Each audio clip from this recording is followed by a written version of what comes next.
Hello বন্ধুরা, আমি নিয়ে এসেছি পাস্তার রেসিপি, যেটা আপনাদের সাথে শেয়ার করবো এখন। এই যে আমি পাস্তাটা সেদ্ধ বসিয়ে দিয়েছি, এই যে সেদ্ধ হচ্ছে। পাস্তাটা আমার সেদ্ধ হয়ে গেছে, নামিয়ে ফেলেছি। কড়া বসিয়ে দিয়েছি, কড়াতে তেল দিয়ে দিয়েছি। এবার ডিমটাকে ভেজে নেব।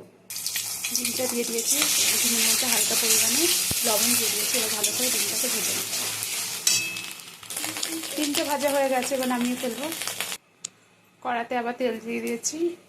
এবার আমি কেটে রেখেছিলাম আলু, পেঁয়াজ আর কাঁচা লঙ্কা, সেটা দিয়ে দেবো। আমি এর মধ্যে আলু ব্যবহার করেছি, আপনার চাইলে করতে পারেন, নাও করতে পারেন। আলু, পেঁয়াজ, কাঁচা লঙ্কা দিয়ে দিয়েছি। এটাকে হালকা ভেজে নেব, হালকা মানে লাল লাল করে ভেজে নেব। স্বাদ অনুযায়ী লবণ দিয়ে দেবো। আলুটা ভাজা ভাজা হয়ে গেছে। এখানে আমি সামান্য পরিমাণে কাশ্মীরি গুঁড়ো লঙ্কা দিয়েছি, কালারটা একটু ভালো রাখার জন্য। সেদ্ধ করে রাখা পাস্তাটা দিয়ে দেবো। পাস্তাটা দিয়ে দিয়েছি। এখানে আমি দুরকম পাস্তা হয়ে গেছে। ওই যাই হোক, ভেজে রাখা ডিমটা দিয়ে দেবো। টমেটো সস দিয়ে দিয়েছি আর বাটার দিয়ে দিয়েছি।